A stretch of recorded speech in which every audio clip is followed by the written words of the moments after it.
Yeah, the good news I heard that he'll be flying back with the team on a plane. But again, it does bring the question up for the NFLPA, and they're acting on behalf of the players, and the teams on one end. So so back and forth about protocols, things of that nature. But you got to protect the players, and we want to know what is the NFL protocol statement associated with this, Pam, because Concussions. Talk to me about this. Okay, so first of all, how do they define a concussion? Yeah. So it's defined as a sport-related concussion. It's a traumatic brain injury induced by biomechanical forces. And so some of the this can be caused, like what we saw, a direct hit to the head, the face, neck, things like that. But what happens on game day? What is the actual protocol? So there's consultants that are placed around the field that are looking, and they're called unaffiliated neurotrauma consultants. The abbreviated acronym is UNCs.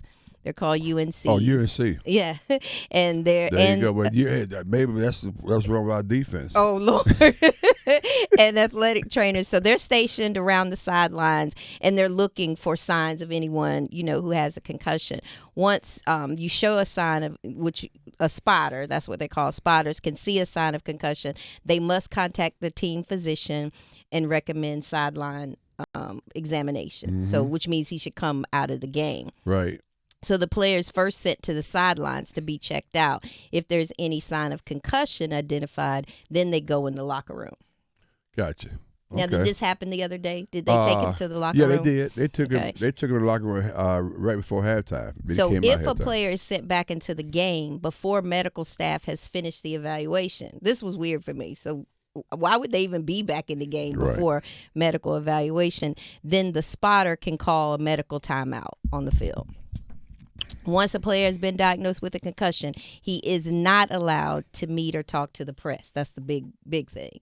And they have a one-day, an injury. They have to really evaluate the injury. So that's kind of how it is. So it's really based on what the UNC/athletic trainers decide, and then they start moving toward the medical examination.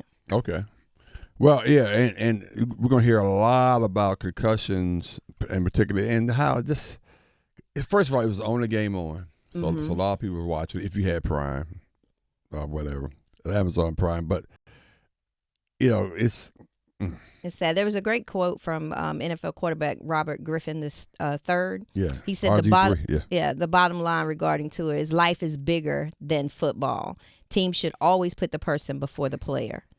Health before competitive advantage. Putting Tua out there is just a player safety issue. It's not just a player safety issue. It's a quality of life issue. Wow. I thought that was powerful. It's very powerful. So a couple other, again, one more time from Coach McDaniel talking about he would never put players in a position to be in harm's way. I don't think that an injury from last week made him fall the same way this week, but yeah, I do not have any, absolutely zero patience for, or will ever put a player in a position to, for them to be in harm's way. That is not what I'm